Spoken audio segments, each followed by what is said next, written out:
You too. What's up with you? Hope you're having a wonderful day, being safe, and all of the good stuff. If you enjoy the reaction, hit the sub, hit the like, and show some support. Comment down below what you think, and other than that, let's start. Your video will be linked in the description down below. No friends, no family, no wife, no life, underlooked, you're chronically cooked, abject, inept, disrespect, and often neglect. For an animal allergic to love, nature sure did consummate their misery. The octopus is a high-functioning, overachieving tentacle slug. As a mollusk, they have a family reunion more confusing than Nick Cannon's, where they have everything from a venomous anime fighter jet to this thing. Which means the octopus is basically an overqualified snail that lost its shell and had to overcompensate. Now they do have a lot going for them. They wouldn't have lasted 300 million years of reverse plot armor otherwise, but call it cosmic calamari the way they get absolutely deep fried by fate. They're built like malicious compliance. Like the boss's brat demanded an octopus and the developer had no choice and did so out of spite. You're gonna learn that the animal sans a skeleton got entirely T-boned by nature.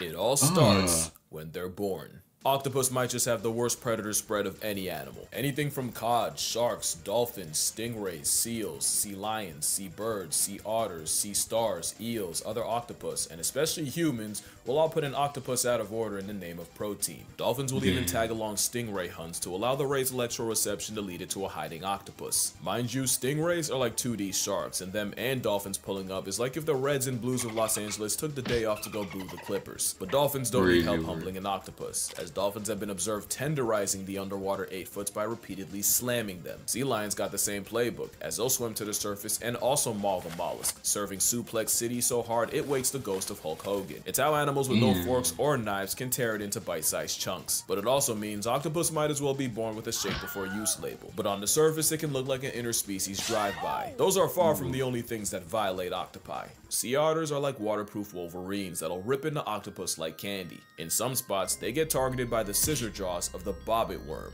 a worm literally named after a woman who demembered her husband with a knife. Moray eel are a common octopus, and they even have a second set of jaws in its throat to keep struggling prey in its custody, which seems like a suspiciously specific middle finger to a certain boneless entree. You ain't escaping. That bitch, I got some double mouth. Even the things that seem like an easy lick can game over an octopus. In real life, Squidward would have had Mr. Krabs meeting Miss Puff's husband first chance he got. Crabs are like the potato chips of nature, and one-on-one, an octopus isn't losing that matchup unless they happen to get cheap shot by forces beyond them. But that's for one crab. An army can easily overwhelm and eviscerate the octopus, who manages to suffer from crabs while only being screwed by fate. They have a similar issue of getting jumped by leather jackets. And I don't mean a bite gang, I mean literal fish eating it alive. Some octopus will try their luck against an unassuming shrimp until they get served an appetite suppressant in the form of a bullet fist. It's so bad, it's confirmed octopus have night terrors about being eaten, with some filmed going from deep sleep to suddenly thrashing and inking themselves. And if PTSD ain't bad enough, octopus can OD on that same ink. I was not kidding about malicious design. Imagine your biggest hater being your own creator, cause the octopus seems to be at war with its own anatomy. Let's count the ways. Octopus will use ink as a smokescreen to escape, but if they can escape their own bomb, they'll suffocate and meet Nemo's mom. Self-toxic ink is just where it starts. Octopus got no bones, no armor, no nails, just a massive chewy gelatinous protein. They do have a powerful bird-like beak, but a hitbox that small and a hurtbox the size of Madison Square Garden is deplorable design, and their build means virtually any shot you take is a headshot. Another thing is, octopus have 3 hearts, 1 central and 2 branchial hearts to pump blood to the gills, because apparently 300 million years wasn't enough time to make one cell functioning. And while that's kind of a joke, what isn't is the fact that them swimming fast takes so much energy, the systemic central heart literally stops beating. They count on cardiac arrest to get to where they want to go, meaning an octopus can be swimming for its life, even at maximum effort, their best attempts are half-hearted. Octopus proved that a lot of us had evolution wrong. It's not survival of the fittest, it's just barely being good enough to keep the wheel going. And if that doesn't prove it, their brain does. Not intelligence, I mean the literal donut that has its esophagus running through it. Octopus risk brain damage every time they eat, and they're always a piece of food too big or too sharp away from factory resetting their entire personality, which is why they have the razor-sharp radula, the answer to a problem they never even asked for. That's not the only thing that can bring on cephalopod CTE. Since octopi can't thermoregulate, sudden changes in temperature can also cause significant brain damage for an animal that lives in the ocean. but remind me to get back to that. But none of that can top the fact that nature gave octopus a built-in self-destruct button.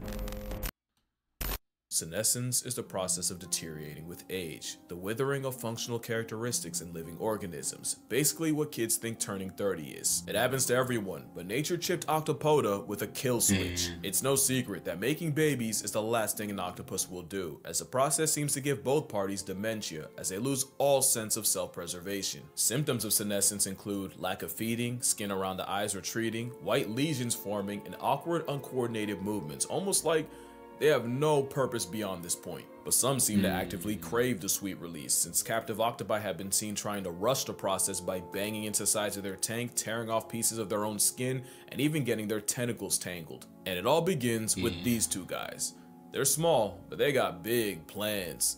Those are optic glands, and they're the double agents that lie dormant between the brain and optic lobe until they get active, usually around the same time the octopi do, and it's believed this triggers them to produce more steroids and boost cholesterol. Specifically, scientists saw more activity in the genes that produce neurotransmitters called catecholamines, along with steroids that help metabolize cholesterol. What does that all mean to you? Well, catecholamines are hormones like your epinephrine and dopamine, basically the fuel to your fight or flight, and in octopus, their job is to redirect energy away from eating and, keeping themselves alive and put it all into raising their own, especially since that same optic gland will also secrete stuff to turn off digestion, which is why they starve to death. Not only that, but neuropeptides are what causes appetite and hunger, and they get turned off too. Yeah, they put the op in optic. It's a gland, but that optic got a lot of nerve, because in 1977 in Brandeis University, psychologist Jerome Wodinsky removed the optic gland from a mother 2 spot, and the outcome was they abandoned their eggs, continued feeding, and lived longer. It's literal predetermined self-destruction, and it's the worst kind. The Australian Antechinus has a similar fate, since males will mate themselves to death, and an increase of steroid hormones in the blood is how the kamikazes can go all out. Those same steroids also nerf the immune system and eventually cause a total body shutdown as they get poisoned by their own supply. But at least when that happens, they've mated with as many females as possible. The octopus is very much one and done, and that's why it's survival of just being good enough.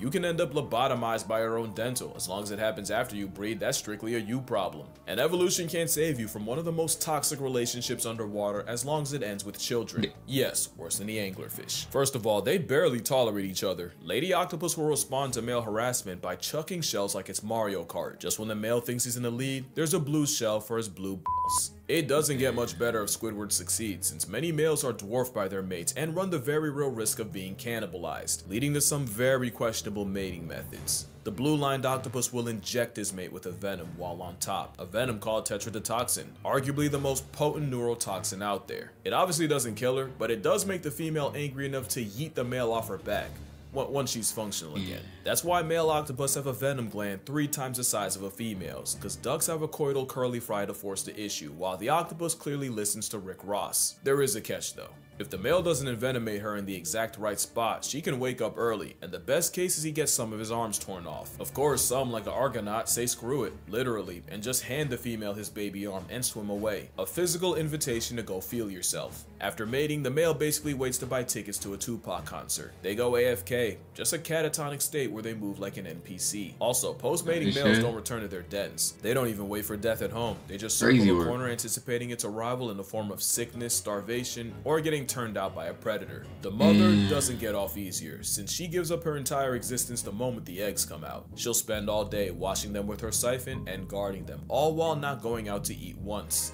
Mothers will eat their own arms before they leave them alone for a second, and that hunger strike can last years. One deep sea octopus brooded eggs for a total of 53 months. Just under 4.5 years. It was by far the longest brooding period of any animal, and she even turned down crabs offered to her by researchers. Like all octopus, once the eggs hatch, the babies swim to the surface and spend their early days drifting the current. And if motherhood doesn't murk her, the she-puss just waits for something like a pack of starfish to put her in her place. That place being past tense. It's the worst outcome of any mother, worse than cheetahs, hyenas, and even the sea louse. The payoff is all the kids she spawns. The giant Pacific octopus can have over 100,000 eggs, and some like the Cyanea can exceed 500,000. With all these sentient grains of rice, about 1 or 2 will live long enough to repeat the cycle. Because as far as evolution's concerned, that's enough. From egg to adult, the octopus's short life isn't a total show. It's a septic symphony. And the biggest insult is the wasted potential. The octopus got straight up cheated, almost like someone knew there were a few changes from an obnoxiously overqualified Sigma slug seriously bending the natural order. Octopus don't have hands, but they do have arms, and they'll throw them, with reports of octopus suffocating threats like dolphins and sharks. Specifically, an octopus was caught shoving its arms down the gills of a pajama shark, nearly putting it to bed permanently. And speaking of sharks, that matchup isn't as one-sided as you think.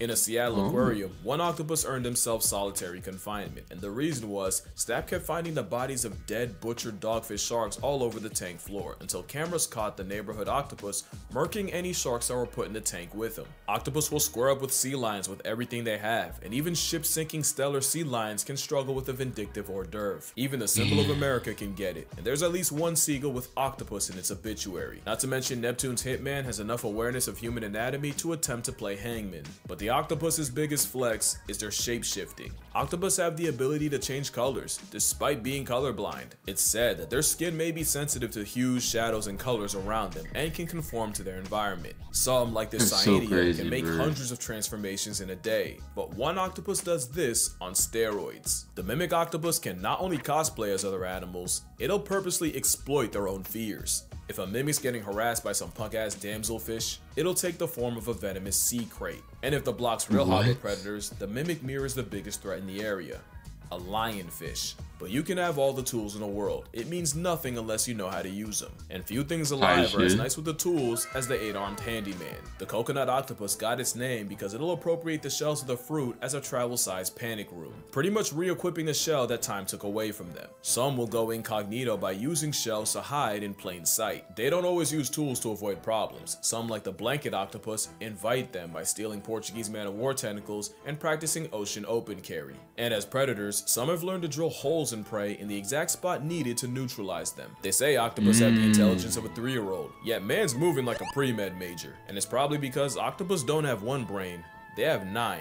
Each arm basically has a mind of its own, meaning 2/3 of its own cognition lies outside its own head, with over 2,000 suckers that all move independently. 8 arms that can independently learn more about the world around them, a cornucopia of consciousness, a borderline hive mind. Y'all forgot about that temperature problem, right? Well, octopus can edit their own RNA based on how hot or cold the water around them is. It's basically a built-in thermostat that protects them from breaking their brains. All that brain power is how a snail's uncle is smart enough to solve problems, and in some cases become one. Some octopus have learned not only when and where crabbers will show up, they'll time it just right to where they'll swipe the crab from the trap, disrespect Steve, his name's Steve's, entire livelihood, and vanish, leaving behind corpses. Octopus can also tell people apart, and sometimes they'll end up having beef with one in particular, and will squirt them and only them. Some don't even stop at people. Otto the octopus decided he didn't like an overhead light, so he climbed to the edge of his tank and shot water at it, causing the entire aquarium electrical system to go out, and he did this night after night, repeatedly, until folks caught on. So why am I telling you how smart a Second Amendment slug is?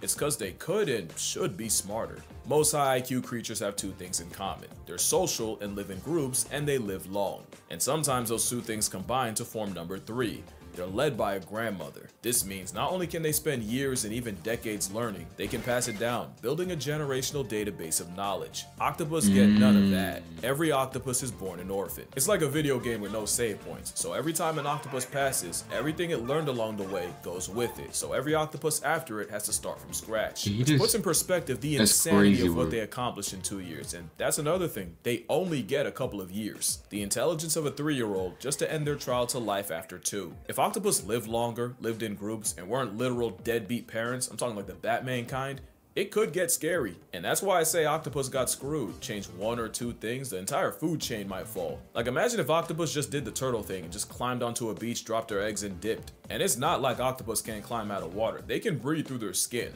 for a short period, and they'll use this ability to take lives on land.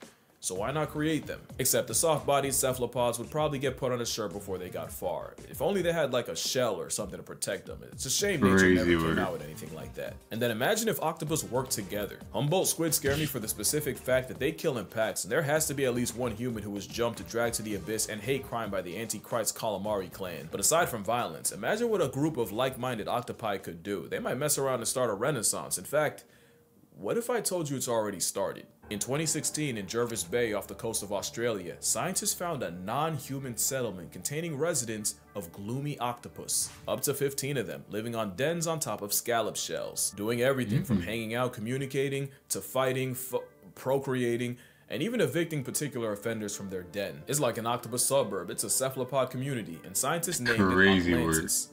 And it's not the first. Octopolis was discovered in 2009, except Octopolis was founded around a huge human-made metal object. And no, they're not actual cities, it's just cute to call them that, but you gotta ask, what are they cooking? One can only pray they don't F around and invent capitalism. Because the last way octopus got screwed by nature isn't actually natural, but it's by humanity. 300 million years of character development just to end up in a glass box is brutal. And thanks to Pretty Privilege, good luck getting the public to care about their mental health the same way they do with cats and dogs, despite arguably being just as smart. And if an octopus can have nightmares and predator PTSD, safe to assume they suffer from being confined to a fishbowl, just like orcas. Except orcas are a lot louder about their displeasure. In fact, there's a really good chance octopus are fully capable of catching feelings and forming attachments. Remember that next time an influencer tries to mukbang one still alive. I guess what I'm trying to say is, octopus deserve way more credit than— Y'all eating octopus alive?